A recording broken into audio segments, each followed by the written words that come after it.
حضرت صفورہ دیکھنا تو شروع کیا، واقعی نکل گئی تو ایک جائے گی ایک تو رہے گی، اس سے تو دیکھ سکوں گی۔ حضرت صفورہ نے یہ سوچا۔ حضرت موسیٰ کلیم اللہ اپنے چہرے سے پردے ہٹا رہے تھے، حضرت صفورہ نے دائیں ہاتھ سے اس طرح سے ایک آنکھ کو بند کر لیا اور حضرت موسیٰ نے پردہ ہٹایا۔ حضرت صفورہ کی نظر جیسے ہی موسیٰ کی نظر پہ پڑی تو اس کی آنکھ نکل کے باہر آ گئی، ایک آنکھ نکل کے باہر آ گئی۔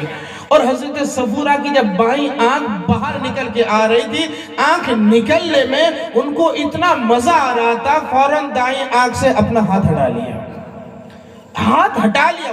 آنکھ نکلنے میں مزہ آ رہا تھا، درد نہیں، مزہ آ رہا تھا۔ تو بائیں آنکھ نکل کے باہر چلی گئی، ہاتھ ہٹا لیا تو یہ بھی باہر چلے گی۔ اب پہلے جو باہر چلی گئی تھی وہ اندر آ گئی، تھوڑی دیر کے بعد دونوں اندر آ گئی، کیونکہ اللہ کی یہ نبی کی بیوی تھی۔ اب موسیٰ کلیم اللہ نے اللہ کا جلوہ دیکھا۔ میں جو بتانا چاہتا ہوں وہ یہ، موسیٰ کلیم اللہ نے اللہ کو نہیں دیکھا، صرف اللہ کا جلوہ دیکھا، اور اس کی بیوی نے اس نظر کو دیکھا جس نظر نے اللہ کا جلوہ دیکھا تھا۔ اب تفسیر میں بات ہے موسیٰ کلیم اللہ اور ان کی بیوی کی نظریں اتنی تیز ہو گئی، تیز اتنی دور تک دیکھنے لگی کہ 100 میل کی دوری پر کالی اندھیری رات میں کالے پہاڑ کے اوپر کالی چیٹی بھی چلتی تھی تو حضرت موسیٰ کلیم اللہ 100 میل کی دور سے دیکھ لیتے تھے۔ اب ذرا بتائیے مجھے، جنہوں نے اللہ کو نہیں دیکھا، صرف اللہ کے جلوے کو دیکھا ہے، اس کی نظر کا یہ عالم ہے کہ 100 میل کی دور تک کالے پہاڑ میں کالی چیٹی بھی چلے، موسیٰ کلیم اللہ دیکھ لے، پھر اس نظر کا عالم کیا ہوگا؟ پہلے آسمان سے دوسرے، دوسرے سے تیسرے، تیسرے سے چوتھے، چوتھے سے پانچویں، ساتویں آسمان، عرش اعظم سے اوپر، لامکاں کے سرحد کے پار جس مصطفیٰ جا کر کے بغیر کسی روک ٹوک کے، بغیر کسی پردے کے اللہ کا دیدار کیا ہو، اس نظر کا عالم کیا ہوگا؟ اس حدیث پر جب بریلی کے رضا، اچھے رضا، پیارے رضا، ہم سب کے رضا امام احمد رضا کی نظر پڑی تو قلم سے بولا قلم لکھ، تو قلم نے لکھا اور کوئی غیر کیا تم سے نیہا ہو بھلا، جب نہ خدا ہی چھپا تم پہ کروڑوں درود۔ نعرہ تکبیر، اللہ اکبر، نعرہ رسالت۔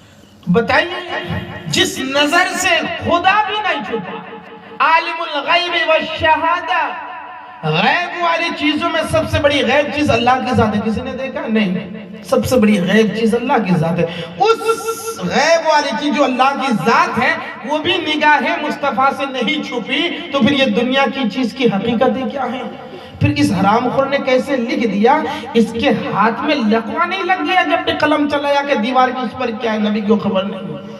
ہم سنیوں کا عقیدہ ہے مصطفیٰ کو ذرے ذرے کی خبر ہے۔ ہم سنیوں کا عقیدہ ہے جوڑیا کہ اس محفل میں بیٹھ کر کے کون کیا سن رہا ہے، کون کیا بول رہا ہے، مدینے میں مصطفیٰ کو خبر ہو رہی ہے۔ یہ ہمارا عقیدہ ہے۔ میرے مصطفیٰ سن رہے ہیں، میرے مصطفیٰ دیکھ رہے ہیں، علم غیب دیا میرے مصطفیٰ کو اللہ نے۔ ایک صحابی حضرت ابو حذیفہ، انہوں نے اپنی ماں سے کہا ماں میں آپ سے کچھ پوچھنا چاہتا ہوں۔ ماں نے کہا بیٹا بول۔ تو حضرت ابو حذیفہ نے کہا ماں اب اگر مجھے اجازت دو تو میں نبی کے پیچھے نماز پڑھوں۔ تو ماں نے کہا بیٹا یہ کوئی پوچھنے والی بات ہے؟ امام الانبیاء کے پیچھے اگر کسی کو مقتدی ہونے کا شرف مل جائے اس سے بڑی بات اور کیا ہے؟ تمام نبیوں نے مصطفیٰ کی اقتداء میں مسجد اقصی میں مسجد معراج کی رات مقتدی بن کر کے کھڑے تھے، وہ شرف تمہیں مل جائے اچھی بات تو ہے بیٹا۔ کہ نہیں ماں کچھ اور بھی بات ہے۔ کہا کیا؟ کہ ماں یہ اجازت دو تو میں ہر ٹائم جاؤں۔ تو ماں نے کہا بیٹا پانچوں ٹائم جاؤ مصطفیٰ کی اقتداء میں نماز پڑھو، لیکن بیٹا میری بھی ایک بات ہے۔ کہ ماں بولو۔ ماں نے کہا بیٹا دیکھو جب تم نبی کی پیچھے نماز پڑھنا تو پڑھنے کے بعد یہ کہنا، نبی سے کہنا کہ سرکار آپ دعا کر دیجئے میری اور میری ماں کی مغفرت ہو جائے، مغفرت کی دعا کرا لینا۔ حضرت حذیفہ نے کہا ٹھیک ہے جاؤ۔ اب گئے، ماں سے وعدہ کر کے گیا تھا نا کہ ہم میں مصطفیٰ سے ضرور کہوں گا۔ ظہر کی نماز ہو گئی، نبی سے کہا ہی نہیں، چلے آئے گھر۔ عصر کی نماز ہو گئی، کہا ہی نہیں۔ ماں سے وعدہ کر کے گیا تھا، ہاں نماز کے بعد نبی سے کہوں گا سرکار دعا کر دیجئے میری ماں اور میری مغفرت ہو جائے، ماں سے وعدہ کر کے گیا، لیکن کہتا ہی نہیں۔ کیوں؟ وہ صحابی تھے، وہاں بھی نہیں، ان کا عقیدہ تھا یہاں بولنے کی ضرورت نہیں ہے، نبی تو دل کے حالات سے بھی واقف ہے، یہاں بولنے کی ضرورت نہیں ہے۔ غوث اعظم فرماتے ہیں تم اپنے گھروں سے کیا کھا کے آتے ہو اور گھروں میں کیا چھپا کے آتے ہو، میری زبان میں اگر شریعت کی زنجیر نہیں ہوتی میں ساری چیزیں بتا دیتا ہوں۔ جب غوث اعظم کے یہ عالم ہے، مصطفیٰ کا عالم کیا ہوگا؟ صحابی کا عقیدہ تھا بولنے کی ضرورت نہیں، مصطفیٰ دل کے حالات جانتے ہیں۔ عصر کی بھی نماز ہو گئی، بولا ہی نہیں، مغرب کی نماز ہو گئی، پھر بھی نہیں بولا۔ جا رہے تھے تو مصطفیٰ نے کہا او حذیفہ ماں سے وعدہ کر کے آیا تھا، بولے گا نہیں؟ جب بولے گا نہیں، جب بن بولے دعا کر دیتا ہوں اللہ تجھے بھی تیری ماں کو بھی جنتی بنا دے۔